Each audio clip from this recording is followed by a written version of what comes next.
주의 무릎 아래 앉아 선한 말씀 들으니 즐겁고도 귀한 곳에 매일 가고 싶으다.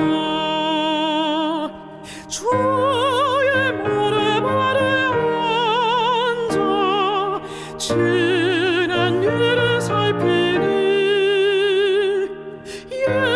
예수님의 크신 사랑 나의 몸을 붙드네. 주의 무릎 아래 앉아 죄와 슬픔 버리고 육신 축복 더욱 받아 편히 쉬게 되었네. 주의 무릎 아래 앉아 울고 기도드리며 주의 봉사하심에서 매일 은혜 받겠네. 무릎 꿇어 기다리니 주여 복을 주시고 사랑하는 주님 얼굴 뵙게 하여 주소서. 주의 맘과 거룩하심 내게 채워주소서. 주와 친히 교통함을 증거하게 하소서.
성도님 여러분 안녕하십니까? 오늘은 나라가 임하시오며 라는 제목으로 하나님 말씀 증거하겠습니다. 예수님께서는 기도를 가르쳐 주시면서 하나님의 나라가 이 땅에 임하기를 기도하라고 하셨습니다. 하나님 나라가 이 땅에 임하기를 진실로 소원하면서 기도하는 사람은 어떤 삶을 사는 사람일까요? 저는 세 가지로 이렇게 정리해 보았습니다. 첫째, 하나님 나라를 염두하며 사는 사람입니다. 둘째, 하나님 나라를 경험하며 사는 사람입니다. 셋째, 하나님 나라를 전파하며 사는 사람입니다. 상산복음 107페이지입니다. 예수님께서 그들에게 이 일을 위해 기도하게 하신 것은 그 나라가 하나님께서 정하시는 시간에 기필코 임할 것이라는 사실을 증거해 준다. 하나님의 나라가 기필코 반드시 이 땅에 임한다는 사실을 잊지 않고 살도록 하기 위하여 이렇게 기도하게 하셨던 것입니다. 하나님의 나라가 점점 가까이 다가오고 있다는 사실을 늘 인식하고 염두하면서 사는 것은 그리스도인들에게 정말 중요한 일이 아닐 수 없습니다. 왜냐하면 모든 인생과 지구 역사는 다 이 방향을 향해서 나아가고 있기 때문에 그렇습니다. 예수님의 재림으로 지구 역사는 끝이 납니다. 지구 역사의 끝에 하나님께서 한 나라를 세우시겠다고 분명히 말씀하셨습니다. 다니엘 2장 44절입니다. 이 열왕의 때에 하늘의 하나님이 한 나라를 세우시리니 이것은 영원히 망하지도 아니할 것이요 그 국권이 다른 백성에게로 돌아가지도 아니할 것이요 도리어 이 모든 나라를 쳐서 멸하고 영원히 설 것이라. 방금 전에 읽은 이 말씀은 바벨론의 느부갓네살 왕이 꾼 예언적 꿈을 다니엘이 해석하는 장면입니다. 이 해석을 들은 느부갓네살 왕은 너무도 놀랐습니다. 그 꿈과 해석이 너무도 확실하기 때문에 하나님의 통치하심을 깨닫게 되었고 그 순간 충격을 받았던 것입니다. 전쟁에서 포로로 끌려온 소년에게 넙죽 엎드려 절을 하고 말았습니다. 다니엘서 2장 46절입니다. 이에 느부갓네살 왕이 엎드려 다니엘에게 절하고 명하여 예물과 향품을 그에게 드리게 하니라. 여러분, 제국의 군주가 포로로 잡혀온 소년에게 엎드려 절을 한다는 것이 상상이 가십니까? 느부갓네살 왕도 제정신으로는 그렇게 못했을 것입니다.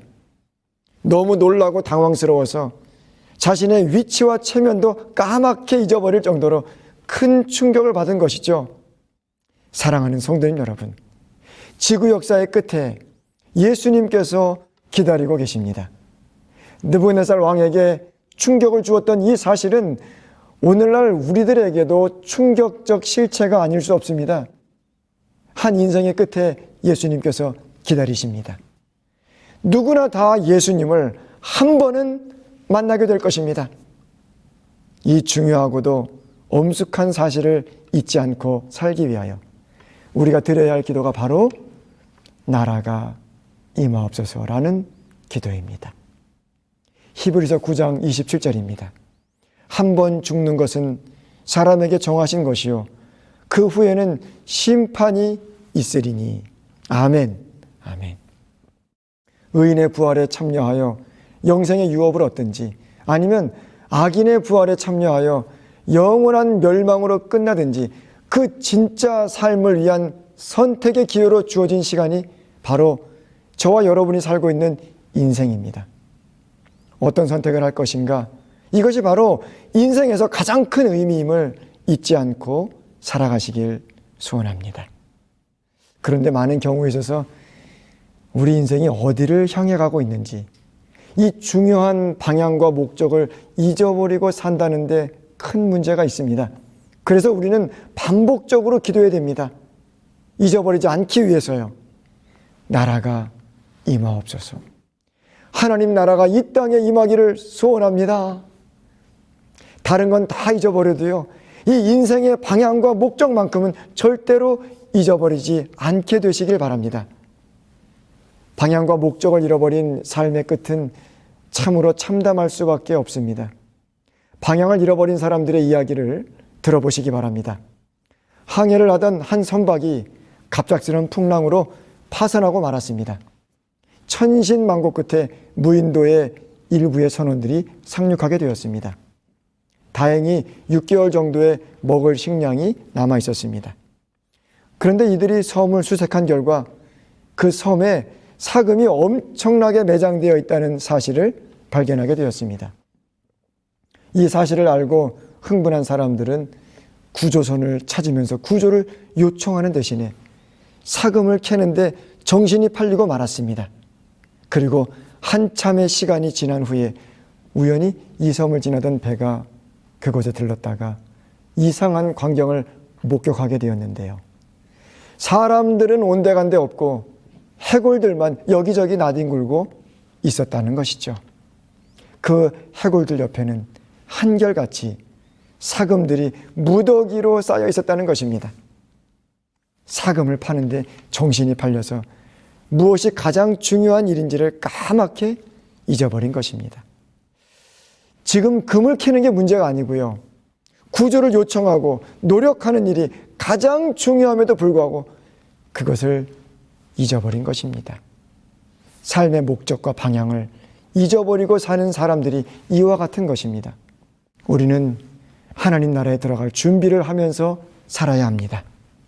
나침반이 항상 남북을 가리키듯이 우리의 삶의 방향은 우리가 지금 어디에 있든지 무슨 일을 하든지 얼마의 시간이 흘렀든지 관계없이 항상 하나님 나라를 향해야 합니다.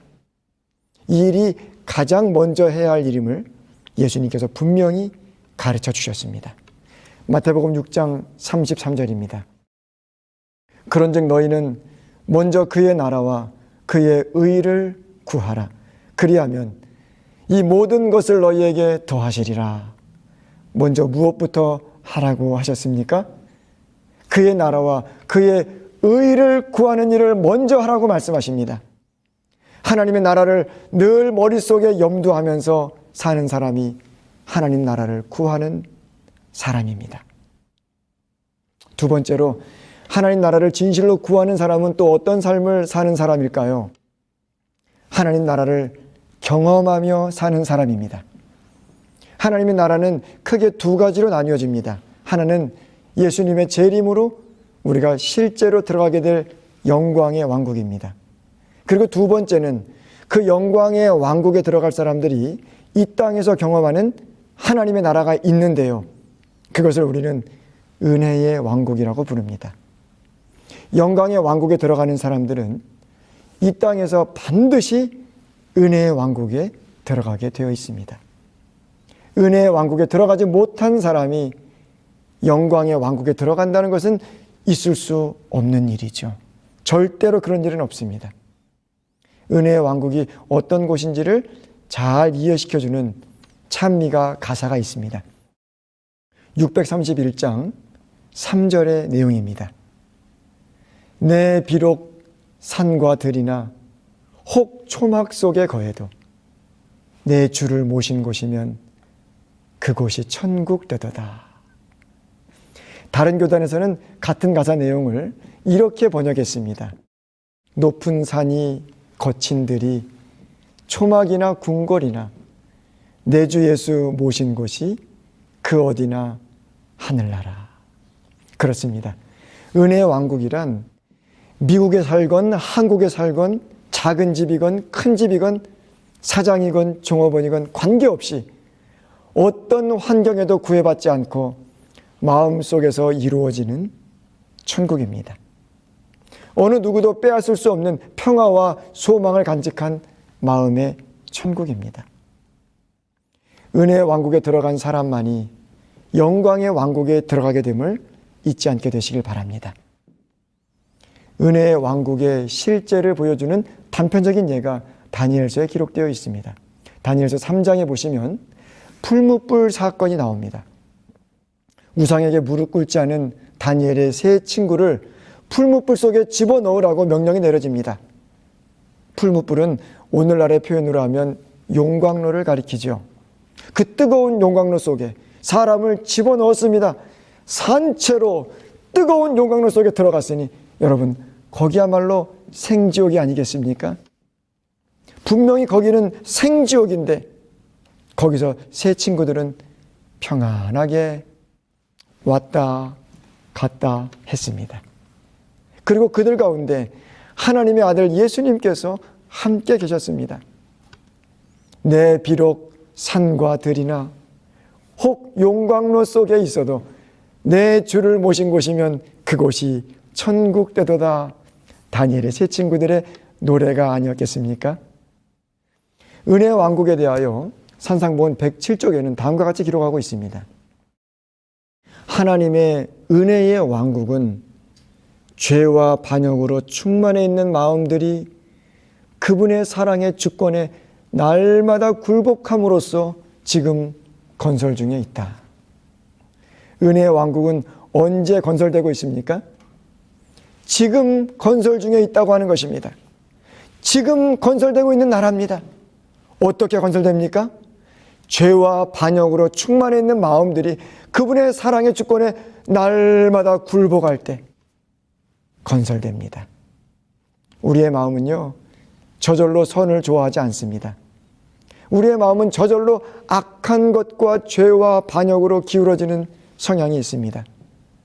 이 속절없는 마음을 날마다 아침마다 주님께 온전히 내려놓고 하나님의 말씀으로 마음을 채우고 하나님을 생각하고 하나님의 나라와 하나님의 의를 구할 때 비록 육신은 이 땅에서 살지만 마음은 이미 하늘에 가 있는 삶을 살게 되는 것이죠.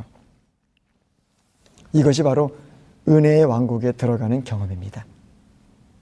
은혜의 왕국에 들어가기 위하여 하나님과 교제하는 떼어진 시간이 있어야 합니다. 하나님과 깊고 풍성한 교제를 나누는 시간을 만드시고 그 시간을 즐기시고 거룩한 기쁨을 맛보시기를 간절히 바랍니다. 은혜의 왕국이 여러분과 저의 마음속에 언제나 생생하게 살아있길 소원합니다. 마치 중요한 장기의 한 부분인 이 심장처럼 하나님 나라가 여러분의 삶의 중심이 되고 동력이 되고 생명이 되길 진심으로 기원합니다. 은혜의 왕국이 마음속에 생생히 살아있지 않으면 신앙생활은 추상적인 일, 형식적인 일이 되고 말 것입니다. 결국 신앙을 잃어버리게 되는 것이죠. 은혜의 왕국의 울타리를 튼튼하게 해야 되겠습니다. 다른 여러 세속적인 일들로 무너지지 않기를 소망합니다. 은혜의 왕국의 울타리를 무너뜨리는 너무나도 많은 공격들이 있습니다. 대표적인 예가 달달한 사탕 같은 영상물들입니다. 사탕은 이 잠깐 먹으면요, 입을 개운하게 하고 좀 좋지만 계속 먹으면 엄청난 부작용을 초래합니다. 치아가 썩기도 하고요, 입맛을 잃게도 합니다. 자극적인 영상물에 계속 노출되다 보면 영적인 입맛을 잃게 될 것입니다. 영성이 고갈되고 은혜의 왕국의 울타리들이 무너질 수 있음을 잊지 않게 되시길 간절히 바랍니다. 이 시대야말로 우리의 눈과 귀를 잘 지켜야 할 시대입니다. 말씀을 읽고 묵상하고 예배하고 기도하는 즐거움이 세상의 즐거움을 압도할 때 은혜의 왕국의 울타리는 튼튼할 것이며 그렇게 사는 것이 하나님 나라를 구하는 삶임을 잊지 마시길 바랍니다. 지금 은혜의 왕국의 삶을 즐기고 누리지 못한다면 영광의 왕국에서도 전혀 즐겁지 않을 것입니다. 아니, 영광의 왕국에 들어갈 수가 없을 것입니다. 마지막 세 번째로요, 하나님의 나라가 임하기를 기도하는 사람은 어떤 사람입니까? 하나님 나라를 전파하는 사람입니다. 마태복음 24장 14절입니다. 이 천국 복음이 모든 민족에게 증거되기 위하여 온 세상에 전파되리니 그제야 끝이 오리라. 여기서 끝은 세상 역사가 끝남을 의미합니다. 세상 역사의 끝은 곧 하나님 나라의 시작입니다. 그러므로 하나님 나라가 임하기를 소원하며 기도하는 사람은 세상 역사가 끝남을 알려주고 새 세상이 시작됨을 선포하는 사람들입니다. 하나님 나라를 위하여 자신도 준비하고 다른 사람들도 준비시키는 사명을 갖게 됩니다. 산상보훈 107페이지입니다. 그분의 은혜의 기쁜 소식이 온 세상에 전파되기 전에는 그분의 나라가 임하지 않을 것이다. 그러므로 자신을 하나님께 바치고 다른 사람들을 그분께로 인도할 때 우리는 그분의 나라가 빨리 임하도록 하는 것이다. 아멘. 하나님의 나라가 임하기를 진실하게 기도하는 사람은 아직 구원받지 못한 영혼들에 대한 안타까운 마음을 갖게 될 것입니다.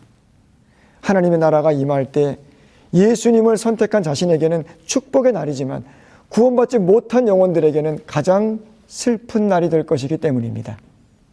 사랑하는 성도님 여러분, 전도는 단지 교세를 늘리기 위하여 하는 것이 아님을 기억할 필요가 있습니다. 교회를 번영시켜서 큰 교회를 만들기 위한 것도 아닙니다. 사람을 살리기 위하여 하는 것이 바로 전도입니다. 이 땅에서 잠깐 생명을 연장시키는 것도 감동적인 일인데요.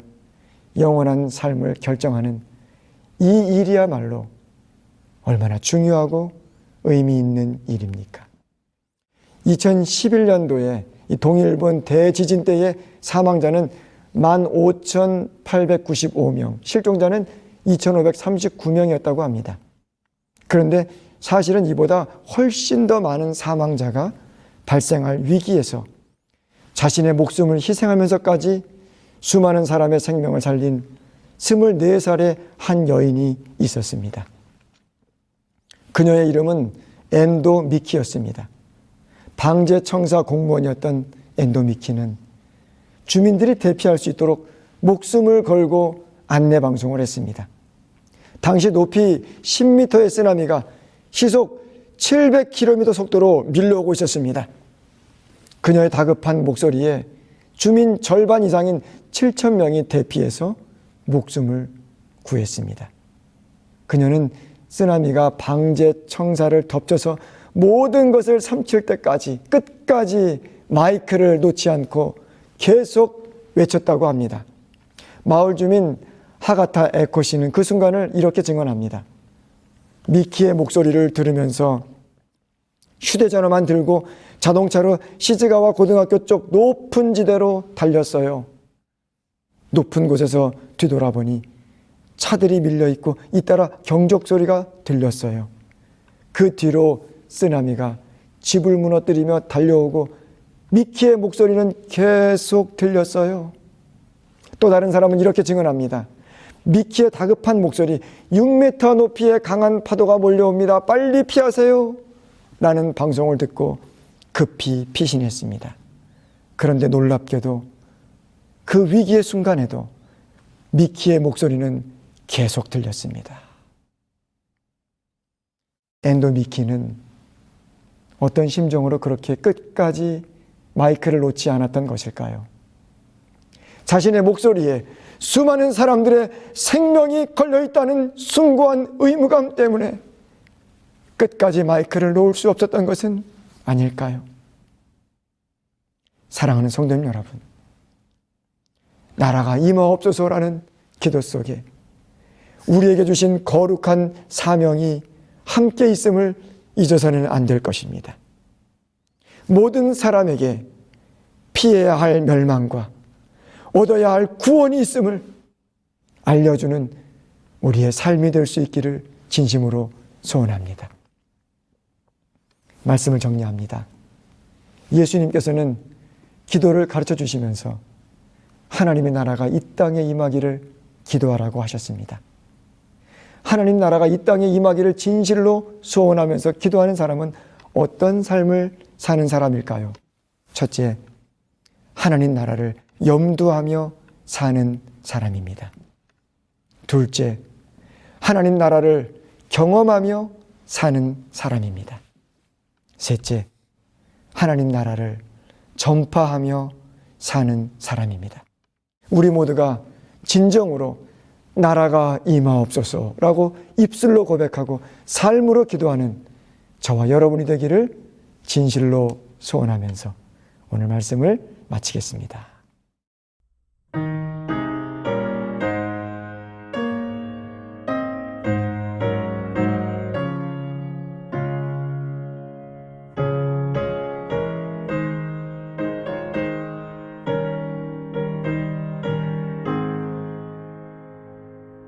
주 하나님 독생자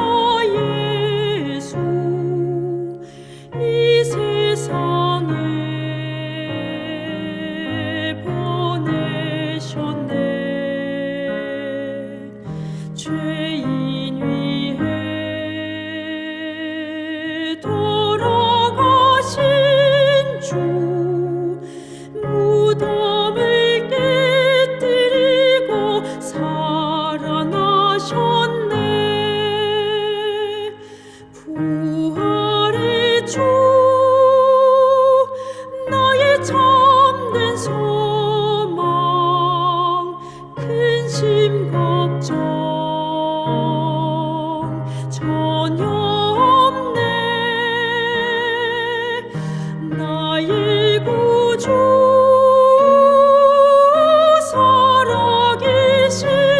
살아계시니 내 맘에 삶의 기쁨 넘쳐 흐르네. 귀환하기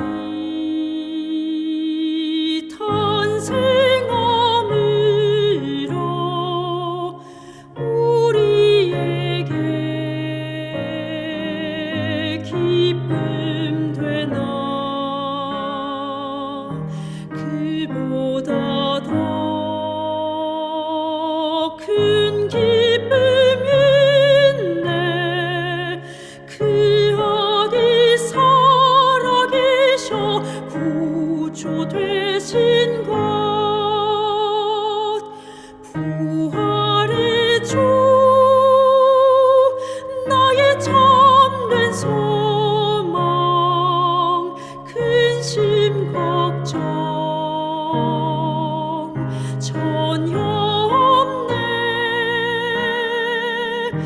나의 구주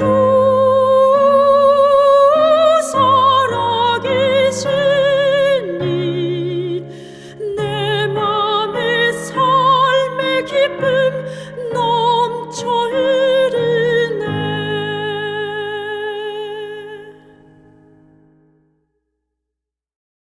하늘에 계신 우리 아버지, 주의 이름이 거룩히 여김을 받으시옵소서.